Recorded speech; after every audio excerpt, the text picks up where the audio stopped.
दोस्तों, स्वागत है आपका आपके अपने चैनल आरपीएससी एग्ज़ाम्स पाठशाला में। दोस्तों, आज अपने संविधान के निर्माण की प्रक्रिया या आप बोल सकते हैं संविधान निर्माण के प्रारंभिक चरणों के बारे में जो अपन अध्ययन कर रहे हैं उसका आज 5वां लेसन है। अभी तक आपने देखा कि कैसे 1600 में ब्रिटिश संसद ने या ब्रिटिश क्राउन ने एक चार्टर बनाया और उसमें ईस्ट इंडिया कंपनी को भारत और दक्षिण एशिया में व्यापार करने का अधिकार दिया, एकाधिकार दिया ऐसे बोल सकते हैं। और उसके बाद क्या हुआ, जब कंपनी को ऐसा लगा कि ब्रिटिश संसद को ऐसा लगा कि कंपनी में बहुत भ्रष्टाचार फैल रहा है, तो 1773 में रेगुलेटिंग एक्ट लाया गया। इसके द्वारा क्या किया गया कि जो कंपनी पर ब्रिटिश संसद का नियंत्रण नहीं था, इस एक्ट के द्वारा ब्रिटिश संसद का कंपनी पर डायरेक्ट नियंत्रण हो गया और भारत में प्रशासन में उसकी भागीदारी हो गई। उसके बाद इस एक्ट में सुधार के लिए 1781 का संशोधन अधिनियम लाया गया और इसके बाद 1784 का पिट्स इंडिया एक्ट लाया गया, जो कि बहुत ही महत्वपूर्ण था।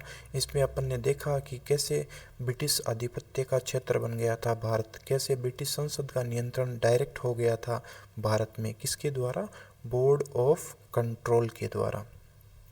इसके साथ ही अपन ने एक और एक्ट देखा था 1786 का अधिनियम, जो कि क्या था, लॉर्ड कॉर्नवालिस को बंगाल का गवर्नर जनरल बनाने के लिए उसकी 2 शर्तें मानने के लिए यह अधिनियम बनाया गया था।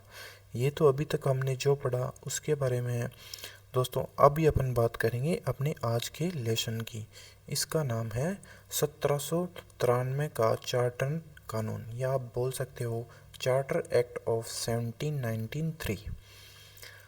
पिछले एक्ट की तरह इस एक्ट में भी कुछ नियम कायदे नए बनाए गए जो भारत में शासन में सुधार के लिए थे, और आप कह सकते हो कि कंपनी में व्यापार को एकाधिकार को बढ़ाने के लिए भी ये कानून लाया गया था।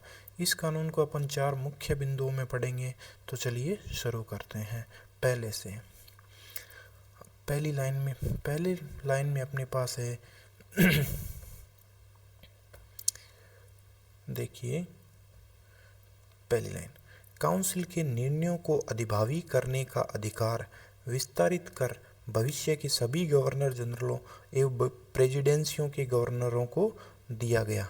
अपन ने देखा था कि 1784 में ये जो 1786 का अधिनियम था, जो कॉर्नवालिस की शर्तों को अधिनियमित किया गया था, उसमें ये बोला गया था पहली बार कि जो गवर्नर जनरल की जो काउंसिल थी उसके निर्णय को न मानने का अधिकार किसको था, गवर्नर जनरल को। और ये कब लाया गया था, 1786 में।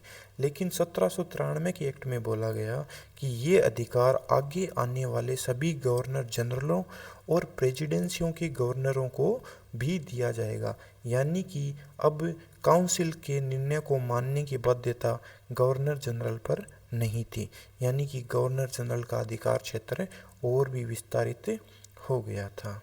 चलो देखते हैं दूसरा पॉइंट। भारत में व्यापार को कंपनी के एकाधिकार को 20 साल बढ़ा दिए गए। कंपनी का एकाधिकार कब मिला था, 1600 के चार्टर में, और 1773 तक वो लगातार था। उसके बाद कंपनी को 20-20 साल के एक्सटेंशन मिलते गए, और 1793 में भी क्या किया, 20 साल के लिए और व्यापार का एकाधिकार कंपनी को दे दिया। अभी देखते हैं तीसरा पॉइंट। सेनापति को गवर्नर जनरल इन काउंसिल के सदस्य होने की अनिवार्यता समाप्त कर दी गई। देखिए, अभी तक गवर्नर जनरल की जो काउंसिल हुआ करती थी ना, उसमें आपको पता है कि 3 मेंबर हुआ करते थे। 1784 में 4 मेंबर हुआ करते थे। 1784 में वो मेंबर घट के कितने हो गए, 3, और 1813 में वापस वो 4 हो जाएंगे, वो अपन आगे देखेंगे। लेकिन ये जो गवर्नर जनरल इन काउंसिल होती थी, इसमें जो सेनापति होता था ना, उसको इस काउंसिल का सदस्य होने की अनिवार्यता थी, जो कब ख़त्म कर दी गई, 1793 में। किसके द्वारा, चार्टर एक्ट ऑफ 1793 के द्वारा। ठीक है, अब देखते हैं इसका लास्ट और अंतिम बिंदु। इससे पहले अपन एक बात रिमाइंड कर लेते हैं, गवर्नर जनरल इन काउंसिल। आपको पता ही होगा, पिछले लेसन में अपन ने बात करी है। गवर्नर जनरल इन काउंसिल क्या होता है? गवर्नर जनरल और उसकी काउंसिल के सभी 4 मेंबर को मिलाकर क्या बनती थी?